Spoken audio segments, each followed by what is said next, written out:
আসসালামু আলাইকুম ছোট্ট বন্ধুরা, কেমন আছো সবাই? নিশ্চয়ই খুব ভালো আছো, তাই না? তোমাদের ভালো থাকার জন্যে আমিও চলে এসেছি তোমাদের মাঝে ছবি আঁকা নিয়ে। ছবি আঁকবে তো তোমরা আমার সাথে, তাই না? এই দেখো 4টা ঘর। ঘর কি তোমরা আঁকতে জানো? যদি না জেনে থাকো তাহলে আমার সাথে সাথে তোমরাও খাতা পেন্সিল নিয়ে বসে পড়ো। তাহলে এই সুন্দর সুন্দর ঘরগুলো তোমরাও কিন্তু আঁকতে পারবে। আচ্ছা, এখন চলো আমরা ড্রয়িং ক্লাসে চলে যাই। গত ক্লাসে আমরা দেখিয়েছিলাম কিভাবে সরল রেখা, বক্ররেখা আর বৃত্ত দিয়ে ছোট ছোট ড্রয়িং করা যায়, তাই না? আর আজকে দেখাবো এই 3টি দিয়ে এই 4টি ঘর আঁকা যায়। তাহলে চলো এবার আমরা এই প্রথম ঘরটিতে চলে যাই। এই প্রথম ঘরটি আমরা কিভাবে আঁকবো জানো? এই প্রথম ঘরটি আঁকবো প্রথমে আমরা 3টি সরল রেখা দিয়ে একটি ত্রিভুজ আঁকবো। তাহলে হয়ে যাবে ঘরের ছাউনি। তারপরে আমরা ঘর আঁকতে গেলে একটা চতুর্ভুজ দিয়ে দিব। দেখো এখানে 4টি দাগ, 4টি সরল রেখা, তাই না? এই 4টি সরল রেখা দিয়ে আমরা কি করব? একটা ঘর বানিয়ে ফেলবো। ছাউনি হয়ে গেল, ঘর হয়ে গেল। তারপরে মাটি দিয়ে দিব 2টি সরল রেখা দিয়ে। খুব সহজ না? তার মানে সরল রেখা পারলেই আমরা এই ঘরটি খুব সুন্দর করে আঁকতে পারবো। এরপরে দেখো, এই যে দেখো দরজা দিয়েছি, দরজাটাও দিয়েছি কিন্তু সরল রেখা দিয়ে, তাই না? আর মাঝে একটা বৃত্ত দিয়ে তালা বন্ধ করে দিয়েছি। আর এই যে দেখো জানালা, এই জানালাটাও কিন্তু আমি সরল রেখা দিয়েই দিয়েছি। দেখে নিশ্চয়ই বুঝতে পেরেছো। তাহলে চলো আমরা এক এক করে 4টি ঘর এঁকে ফেলি, খুবই সহজ হবে। আচ্ছা চলো এবার আমরা প্রথম ঘরটি এঁকে ফেলি। হ্যাঁ, প্রথমে আমরা কি দেখলাম? প্রথমে দেখলাম আমরা একটা সরল রেখা বাঁকা করে দেয়া হয়েছে, তাই না? তারপরে আর একটা সরল রেখা, তারপরে এই দুটো সরল রেখা আর একটা সরল রেখা দিয়ে মিল করে দেয়া হয়েছে। এই সরল রেখাটা দিয়ে একটা ঘরের চাল হয়ে গেল ত্রিভুজ দিয়ে, তাই না? আচ্ছা চলো তাহলে আমরা আরো 2টা সরল রেখা খুব সাবধানে দিলাম যেন আঁকা বাঁকা না হয়। তারপরে আরেকটা সরল রেখা দিয়ে দিলাম।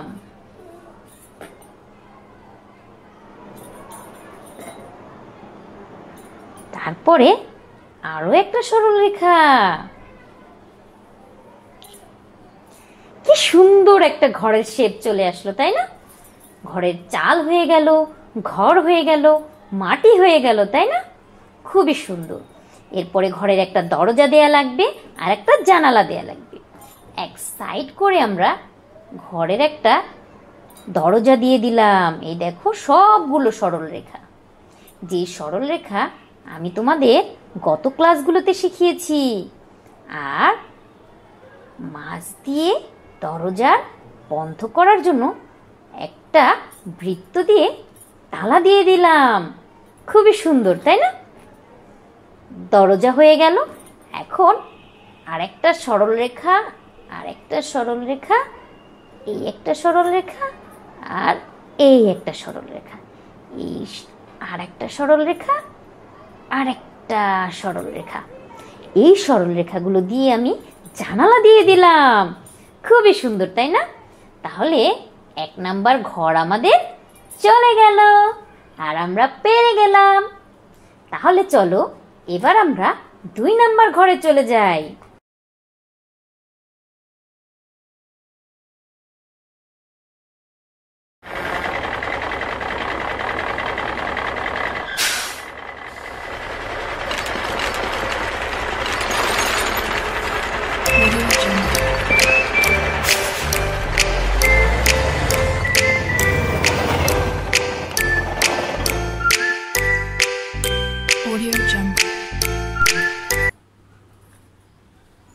তাহলে চলো ঘরটি আমরা এঁকে ফেলি, ঠিক আছে? প্রথমে আমরা কি করব বলো তো? প্রথমে একটা সরল রেখা দিব, ঠিক আছে? এরপরে আমরা আরো একটা সরল রেখা দিব, তারপরে এই সরল রেখাটাকে মিলিয়ে দিলাম, আর একটা সরল রেখা দিয়ে হয়ে গেল একটা অন্যরকম চতুর্ভুজ, তাই না? তারপরে আমরা এখান থেকে একটা ঘরের শেপ দিয়ে দিলাম। এই একটা সরল রেখা, এই একটা ত্রিভুজ, আর এই একটা সরল রেখা, হয়ে গেল ঘরের চাল, তাই না? চলো তারপরে আমরা আরো দুইটা সরল রেখা দিয়ে দিই। এই একটা, এই একটা, তারপরে এখান দিয়ে একটা সরল রেখা দিব, এখান দিয়ে একটা সরল রেখা দিব, আর এখান দিয়ে একটা সরল রেখা দিব। হয়ে গেল একটা ঘরের শেপ, তাই না? এখন একটা দরজা দরকার আর একটা জানালা। এই যে দেখো একটা ঘরের দরজা, সবই কিন্তু সরল রেখা, ভুললে চলবে না। এরপরে একটা চতুর্ভুজ, এটা তো নিশ্চয়ই তোমরা পারো, তাই না? খুবই সহজ। হয়ে গেল আমাদের ঘর। 2 নাম্বার ঘরটাও কিন্তু আমাদের শেষ হয়ে গেল। তাহলে চলো এবার আমরা 3 নাম্বার ঘরটা দেখে নিই। 3 নাম্বার ঘরটা কিভাবে আঁকা হয়েছে। এই যে দেখো 3 নাম্বার ঘরটা। 3 নাম্বার ঘরটাতে দেখানো হয়েছে একটা সরল রেখা, তারপরে সেম আগের মতোই আরেকটা সরল রেখা, তারপরে সেম টু সেম আগের মতো দুইটা সরল রেখা দুই পাশ দিয়ে যাবে, তারপরে আরো দুইটা দাগ নিচে, তারপরে আরো দুইটা সরল রেখা, তারপরে মাঝে একটা দরজা, আর দুই পাশে দুইটা জানালা, তাই না? তাহলে আমাদের কি হয়ে গেল? এটাও কিন্তু খুবই সহজ একটা ঘর। চলো তাহলে আমরা এটাও এঁকে ফেলি। প্রথমে দেখানো হয়েছে একটা সরল রেখা, তাই না? তারপরে এই নিচে একটু বড় করে আর একটা সরল রেখা, যেন এখান দিয়ে একটু বাঁকা করে, এখান দিয়ে একটু বাঁকা করে একটা ঘরের ছাউনি দেয়া যায়, তাই না? এই যে দেখো দিয়ে দিলাম ছাউনি। তোমরা দিয়েছো? তোমরাও কিন্তু দিয়ে ফেলো, না হয় কিন্তু ছবি আঁকা শেখা যায় না। ছবি আঁকা দেখলেই শুধু হয় না, ছবি কিন্তু সাথে সাথে এঁকে ফেলতে হয়, তা না হলে ছবি আঁকা কিন্তু শেখা যায় না। এরপরে কি করব জানো? এরপরে এর থেকে একটু নিচে একটু বড় করে আর একটা সরল রেখা দিয়ে দিই, তারপরে আর একটা সরল রেখা দিয়ে দিই।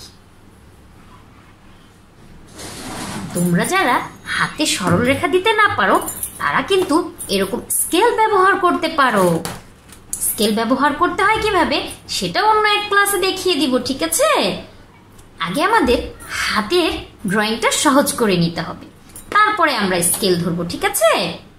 আচ্ছা চলো তাহলে একটু চালটা বাইরে রেখে আমরা আর একটা সরল রেখা দিয়ে দিই, তারপরে এখান থেকে একটু চাল বাইরে রেখে আমরা আর একটা সরল রেখা দিয়ে দিই। হয়ে গেল একটা ঘর, তাই না? খুবই সুন্দর। পরে মাঝ বরাবর একটা দরজা দিব,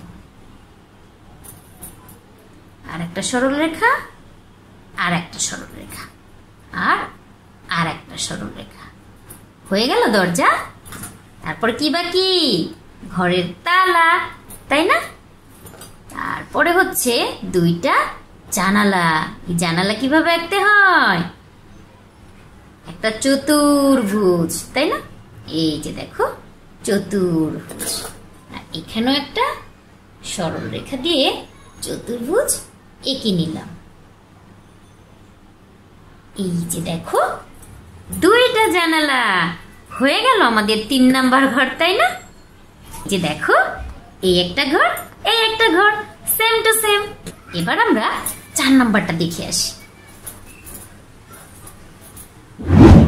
এই যে দেখো 4 নম্বরে দেখানো হয়েছে একটা ঘরের সরল রেখাটা একটু বাঁকা করে উপরের দিকে গিয়েছে, তারপরে একটা বক্ররেখা, তার মানে রেখাটা সোজা না, একটু বাঁকা, তারপরে এখান দিয়ে একটু বাঁকা, তারপরে এখান দিয়ে একটু বাঁকা করে নিচের দিকে এসেছে, মোট কথা ঘরের চালটা মাথায় রেখে কিন্তু আমাদের আঁকতে হবে, ঠিক আছে? তারপরে একটা বক্ররেখা দিয়ে এই চালটাকে মিলিয়ে দেওয়া হয়েছে। এখানে ছোট্ট একটা বক্ররেখা দেওয়া হয়েছে, এখান দিয়েও একটা বক্ররেখা। আর এগুলো কি সবই সরল রেখা, তাই না? তারপরে এখানে একটা ছোট্ট ছোট্ট বক্ররেখা দেওয়া হয়েছে, আর এগুলো সব সরল রেখা। জানালা তো তোমরা পারোই। তারপরে দেখো একটা ঘর, ঘরের কিন্তু তালাটা দেয়া হয়নি, আমি এখন তালাটা দিয়ে দিলাম। চলো তাহলে আমরা এই ঘরটাও এঁকে ফেলি। প্রথমে কি দেয়া হয়েছে? একটা সরল রেখা একটু বাঁকা করে উপরের দিকে, তাই না? তারপরে কি এই যে দেখো একটু বাঁকা করে নিচের দিকে। আমারটা পুরোপুরি না হোক, কিছুটা তো হবে, তাই না? চলো তারপরে আমরা এখান দিয়েও সেম টু সেম একটু বাঁকা করে দিয়ে দিলাম। তারপরে এখান দিয়েও আমরা একটা বক্ররেখা বাঁকা করে দিয়ে দিলাম, একটা লাইন মাথায় রেখে। এরপরে কি করব জানো? এরপরে এই বক্ররেখা দুটো আমরা একটা বক্ররেখা দিয়ে মিলিয়ে দেব। সুন্দর না? এই যে দেখো। তারপরে কি করব জানো? এখান দিয়ে ঘরের উল্টো পাশের চালটা দেখা যাবে, সেই নিয়মটা মাথায় রেখে আমরা কি করব? এটাকে ডাবল করে দেব, দিয়ে এর থেকে একটু উপরে থেমে যাব।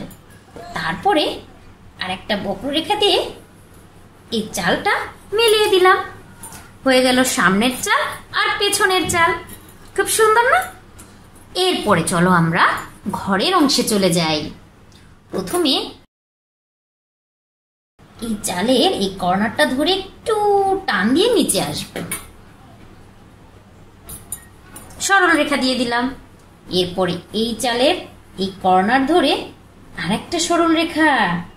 তো মাথায় রাখতে হবে এই সরল রেখাটা থেকে এই সরল রেখাটা একটু নিচে নামবে, যেন এটা বাঁকা হয়, ঠিক আছে?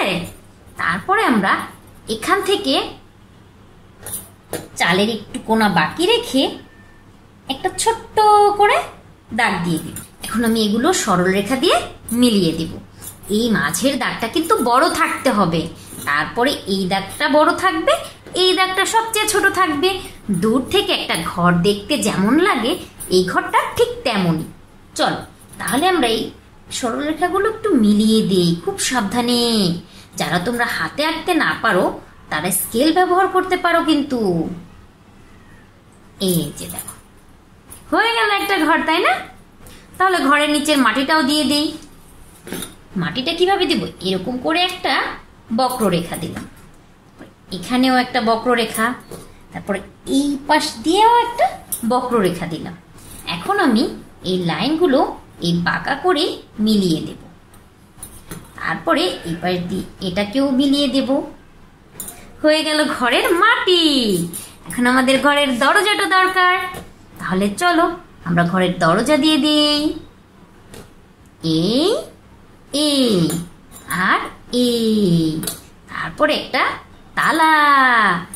হয়ে গেল আমাদের ঘর। এরপরে আমরা জানালা দিব। চলো তাহলে জানালাটা দিয়ে দিই।